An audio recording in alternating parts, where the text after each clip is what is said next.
Hello everyone, my name is Mudit Pandey. I am the co-founder of My Admission Card and president of Sevi Foundation. I am glad to have Anamika Saxena, Regional Recruitment Advisor from University of Portsmouth here today in my studio. Hi Anamika, how are you doing today? I'm really great and thank you so much for having me here. Pleasure is all mine. Looking forward to the session. So just to brief you about this session, we'll begin with your background, what you have achieved as of now in terms of working with different universities, with different organizations, and then we'll go on to asking about the questions about the University of Portsmouth, about its ranking, courses availability, English language requirement, interview, and all those stuff. So can we start with your introduction, please? Okay, great. So I am Anamika Saxena. I am working with the University of Portsmouth, representing the university in Indian subcontinent region, India, Nepal, Sri Lanka, and Bangladesh. I've been working in the sector for over 12 years. Oh, that's great. And during this period, I have helped over 10,000 students in the journey, and I have had the absolute pleasure of counseling students to various destinations right from the beginning of USA, Canada, Australia, UK, and a bit of Europe as well. So I have been working in the sector and have worked with majority of the destinations. In my current capacity of the role, I'm looking after recruitment marketing for the University of Portsmouth in the Indian subcontinent. So you believe in diversity in terms of counseling students as well for different countries. So how do you come into the industry? What was the moment that inspired you to come down and start counseling these students? Okay, so there is a story which began at my grade 12. Okay. When I was in my grade 12 and I was scoring really great in my pre-boards, and I was a topper in economics as a subject. So I really enjoyed studying economics in my grade 12.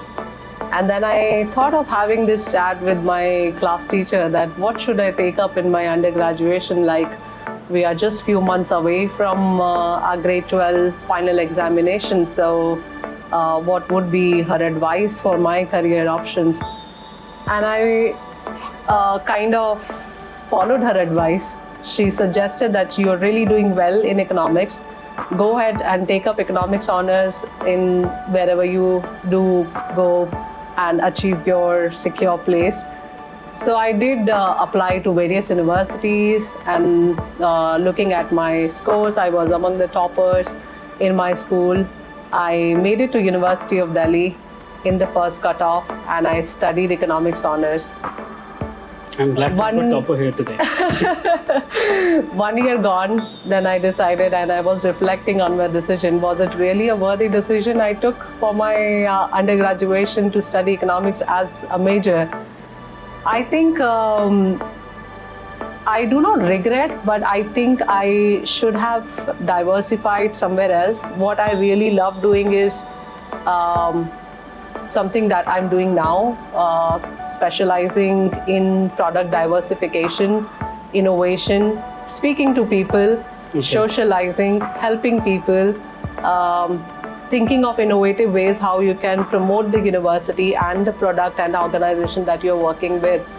I did learn few things, but I think if I had an opportunity to specialize in marketing at that point in time, I believe that I would have at a much better place where I had the expertise, which I gathered over 12 years. I would have gathered that expertise in maybe 5 years. But yes, everything comes with an experience. But my advice to students is that just don't follow the subject interest area. I think it is really, really important that to see that whether that career interest matches with your personality as well as the personality traits you possess or not. But I would still say you were lucky to realize this in the second year of your graduation. I have completed my BTech Biotechnology, and then I realized that I'm not a biotech guy. So still you were lucky enough to realize in your second year. It happens with a lot of students. I think that's where the role of a counselor is really, really important. Absolutely. So thanks for the introduction. Can we just move on and know something about the University of Portsmouth? So there are 3 ways to tell about it. One, why study in UK, because it's in UK.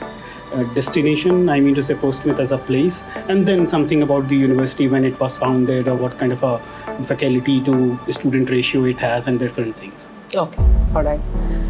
So University of Portsmouth is located in the southeast of England, and a place which is one of the warmest city during summers in the UK.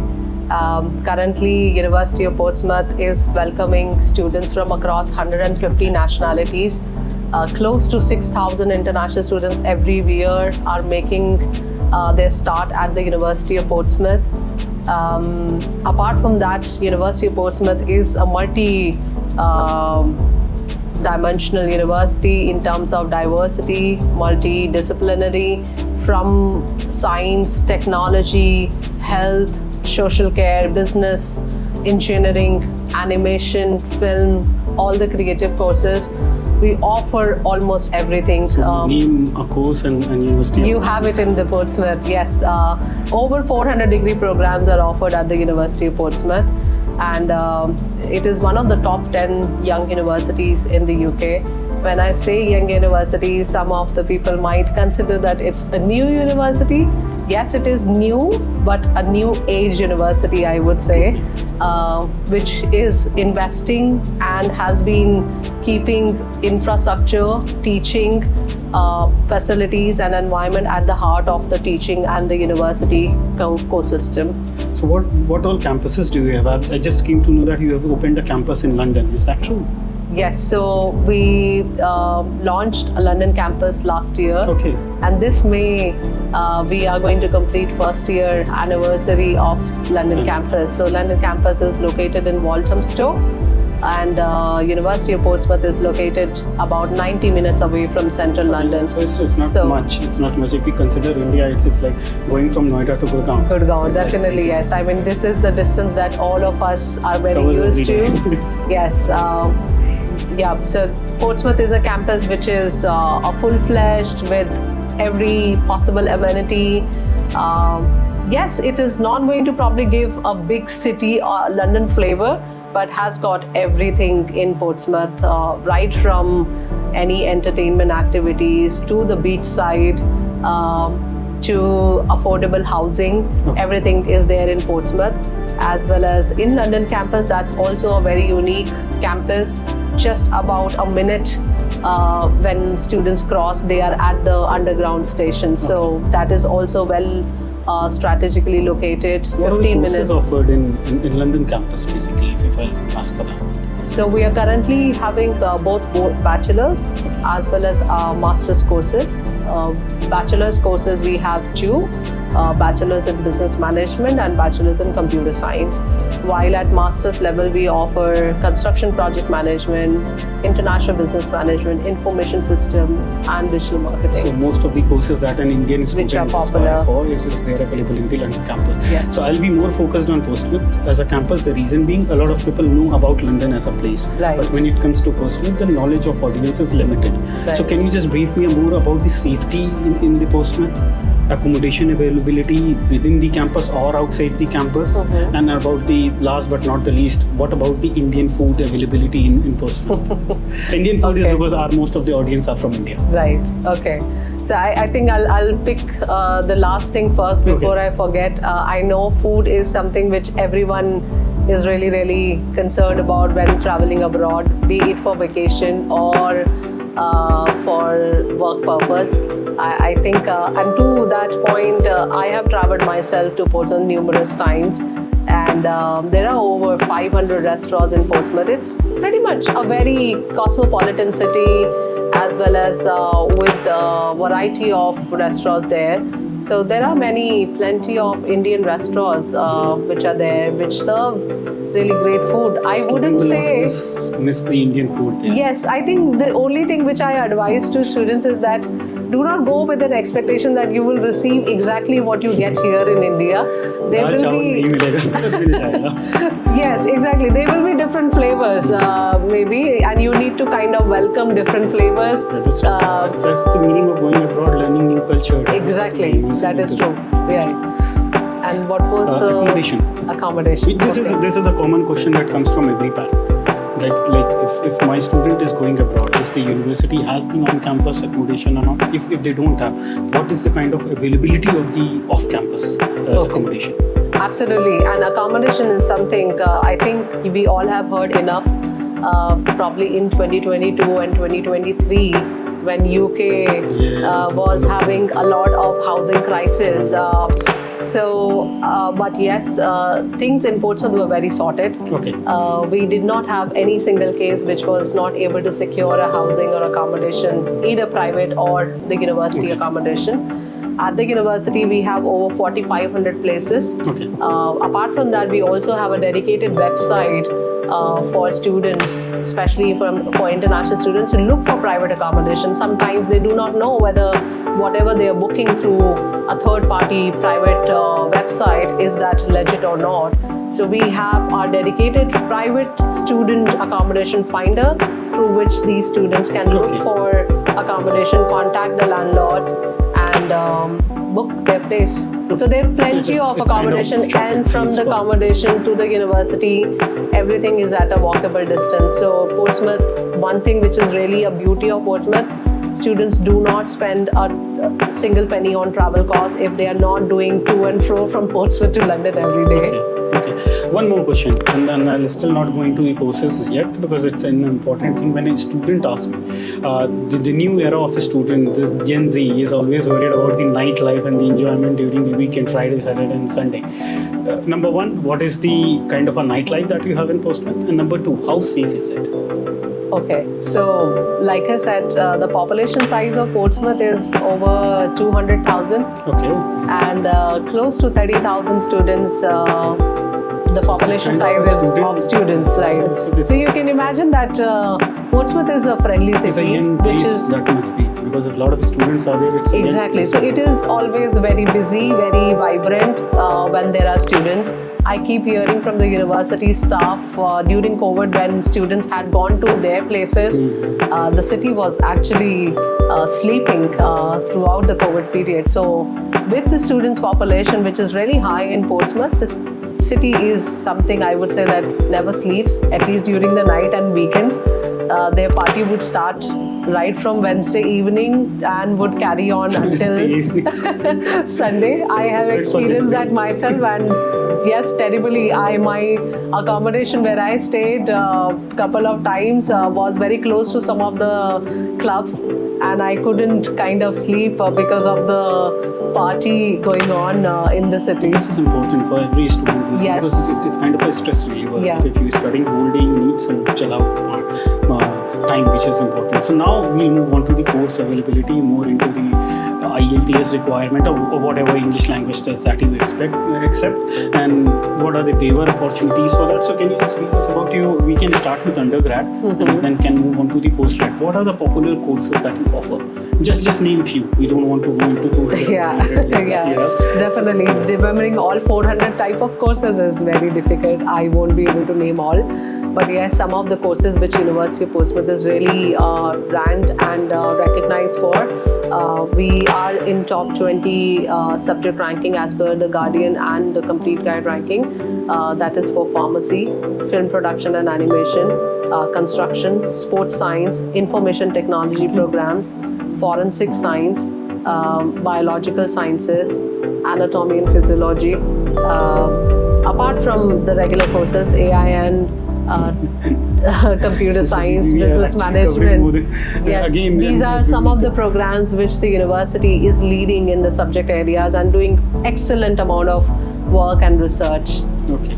And what is the basic requirement in terms of English language test? Which all tests do you accept, and what is the basic requirement? So we accept almost all tests.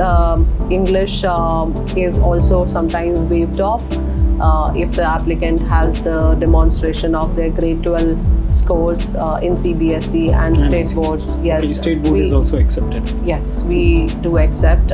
What is the percentage of marks, just for an idea? You don't have to be very specific, to be honest, but just for an idea for the audience. We look at 75% in CBSE, and in state boards we also look at 75%. Yes. For English language waivers. For entry requirements to any of the undergraduate courses, we need 70% from state boards and 65% from To the CBSE. high schools. Yes, and for postgraduate courses, we normally look at a second class honors degree. And for some programs where the courses are having limited very capacity and they are accredited programs, we would be looking at a first class degree, which is 2:1. 2:1. Can you just explain a bit more about what is 2:1 to our audience? Because a lot of Okay. parents watch this. The student knows about it, but Yes. what about the parents? Just a brief. So 2:1 in Indian terminology is anything which is first division, which is 60% or above in the undergraduation. That's equivalent of 2:1 in the UK. Thank you. And what is the course duration normally for bachelor's? Is it 3 years or 4 years? Okay, so this is again a very unique proposition at the University of Portsmouth. Normally in the UK, what happens? The placement year. So 3 years is the study Sandwich. period, and 1 year is a placement year. That's usually offered by other universities in the UK between second and third Yeah, year. second and third. But at University of Portsmouth, the placement year can be taken after the third year, Okay. which means they finish everything and then they continue their placement year, and that possibly also allows them to explore a full-time job with the same placement year employer. This is a good opportunity. So this is called a connected degree, and the University of Portsmouth is the first university in the UK Because I've heard a to- lot about sandwich here. That used to happen between second and third. third year. So this that is is the also first- available, Wow. but this is another kind of advantage Okay. that they can finish at a stretch all of their programs, the 3 years, and then they decide, okay, now I want to do a full 1 year long internship. I don't want to lose my focus from studies. I will continue with probably the same employer in the hope that they can potentially be their full-time employer once they finish placement year. So, what is the tuition fees range? So the A normal range. per year. normally for bachelors and masters, the first year fees is going to be in the range of £16,000 to 19,600. Okay. But after the scholarships, this can bring down brought down to 14,000 to 17,600. This is for bachelors. Both for bachelors Masters and and for masters. postgraduate. Okay. So, is there any particular criteria for this scholarship that you talk about? So Is it there merit are based or nationality based? There are 3 types of scholarships that we offer, and apart from the 3 scholarships, we also offer alumni scholarship. So somebody who has done bachelor's and then they continue to do masters, they will get 20% alumni scholarship. The first scholarship, which is £2,500, that is a guaranteed scholarship to all eligible students if they apply and they receive a conditional offer letter. Bachelor's, master's, both. Both, that is right, in the first year for bachelor students. The second scholarship that we have is £5,000 of scholarship, which is a merit-based scholarship. And a merit-based scholarship needs to be applied. They apply, Yeah, I got it. they will be assessed basis their academics Which is and fine. rest. Which is fine. So, 2 questions from here. Number 1, if I'm an alumni, will I get both the scholarship? 25% plus that 2,500 or something? No, Or is you only will one? be eligible for 20% scholarship, which is higher Okay, so than whichever the is higher, value we of can't club the, 2,500. we Yes. can't club this. Right. Going back into the bachelor's, so is the fees same for the all 3 years, or it does get increased per year? Because some of the universities, they say this is a fees, but when we enter into the first year is the same, but the second year it match with the inflation. Is No, that or is the fixed fees? At University of Portsmouth, when they enter, they will be given the fee structure for the All 3 years. next 2 years as well. Okay. And this is going to be remaining fixed. Okay. So as you Whatever said, they like have agreed. 2,500 is for every student. Is it for 1 year or is it for 3 It's for years? only the first year. It's only the first. As you can see, the fees is very affordable at that's- the I University of agree. Portsmouth with Actually, the quality with that the quality and the ranking that you offer, it's a Yes. very affordable Right. tuition fees. Okay, so just moving more forward into this, what about the PSW? Number 1, and does actually university has a placement cell or something, or a career building kind of a thing where they help the student in terms of enhancing their skills, in terms of applying for a job or preparing for an interview? I know, I think this is a very important piece of advice I would like to give to students. A lot of students in India come with the hope that we will be guaranteed placements. Companies will come and they will visit us. We will be interviewed.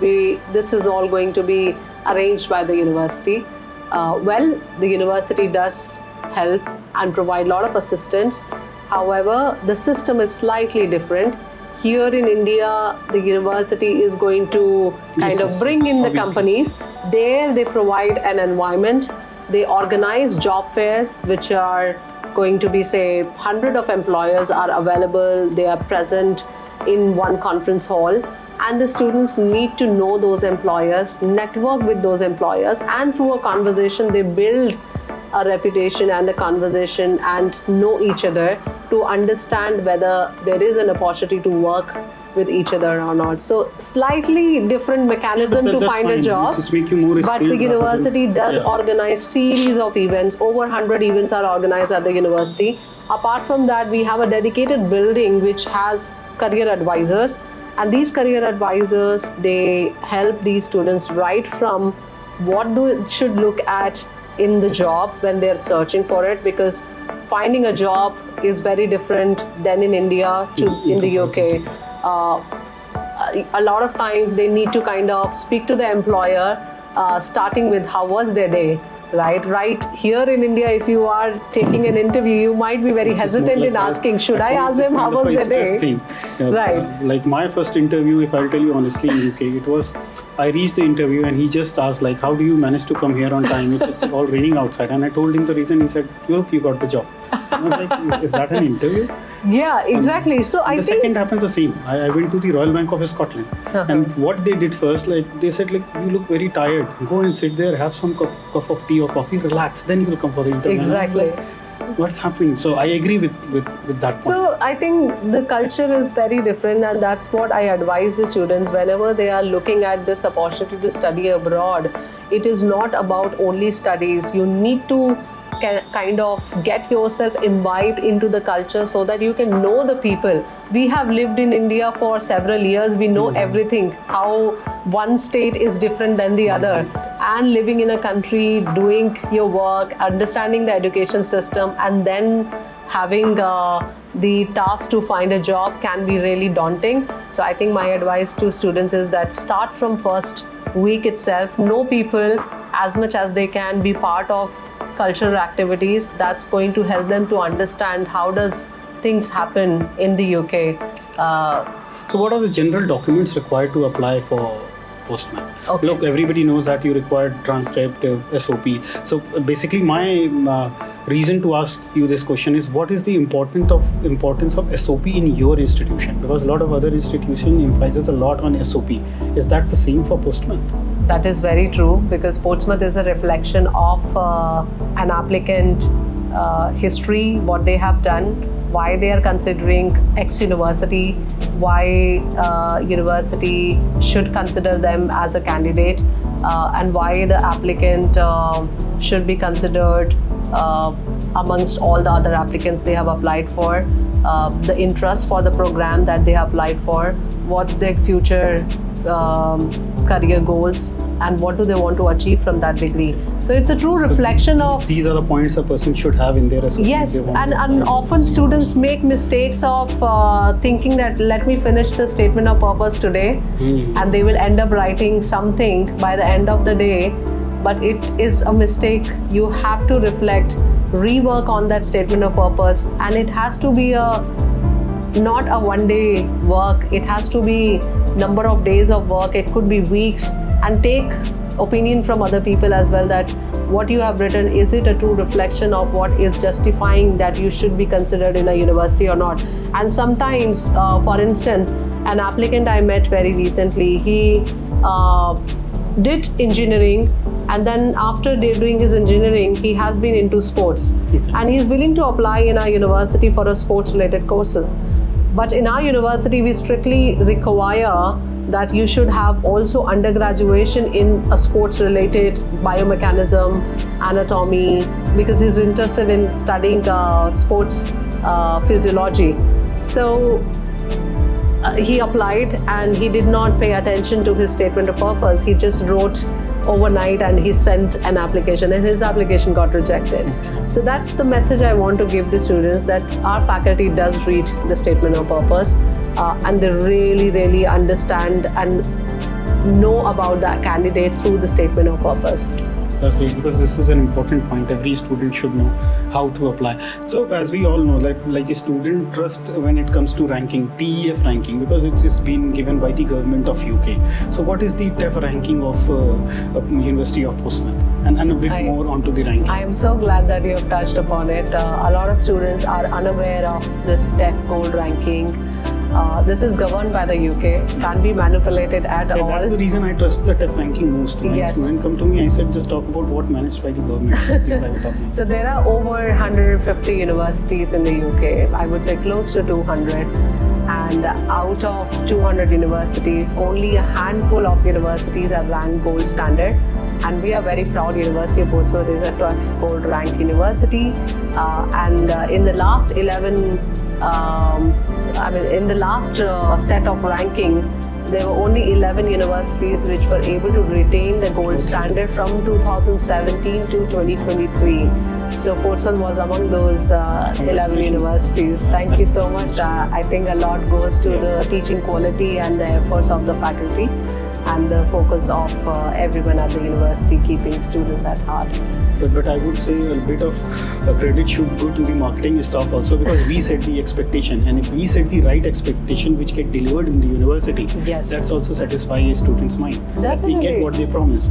Very, very true. I think that's something which starts right here. Yeah, right here. What we are promising and what's getting delivered at the home university. I think that's really, really important. Apart from TEF ranking, there is also Research Excellence Framework ranking. Even in there, Portsmouth is one of the top third modern universities in the Research Excellence Framework. In fact, we had over 40 academicians who were rated top 2% academicians and researchers of the world. So again, coming back to the most important point that a parent should always look into, because in India, when it's come to a decision of studying abroad or anything in higher education, they treat it as an ROI, which is a very wrong word. I don't believe in it, but unfortunately, that is what parents look into, ROI. So what are the job opportunities in UK when it comes to the after completion of the course? Can you just shed some light on it? So I think ROI is going to be dependent on few things. Number one, affordability of the studies. Okay, which is good. UK is a fairly affordable place to live as well as to study compared to other universities. Number one is Masters is only 1 year, so it is 1 year straightforward saving of 1 year of studies and living as well. Secondly, universities in the UK, they are ranked top 100, top 50 for ages. They have been renowned and recognized for the high quality of teaching and the research both. So they study a very, students traveling from India, they get to study in a very high ranked universities at an affordable cost. So that's one ROI. Second, I think universities in the UK are quite welcoming in welcoming international students, especially from India, which is a big community, and the relationship between UK and India goes a very long way. We both countries have learned from each other, and there is a lot of mutual relationship and a lot of common things which we have between the two countries. And there are a lot of Indians all there and have established their base in the UK as a country. So currently, if you look at the employment opportunities in the UK, as per a report which was published in October 2024, by 2035, there will be over 11 million jobs in various sectors. Some of the sectors which I may name are health and social care, teaching and education, digital and creative industries, as well as in technology and STEM. So pretty much it has covered everything, but there is going to be enormous growth opportunities to look forward to work in the UK. And UK as a country is welcoming international students with an open arm to come and study and also contribute to the economy of the UK. So just adding on to it, as you mentioned, do you have some courses on nursing and health and social care? We do have nursing. and all our nursing courses are accredited by NMC. We have a simulation nursing center at our university. We also offer medicine courses with King's College London in collaboration. Currently, the course medicine is not open for international students. We will be open hopefully in 2027 for international students, but currently it is in collaboration with King's College London.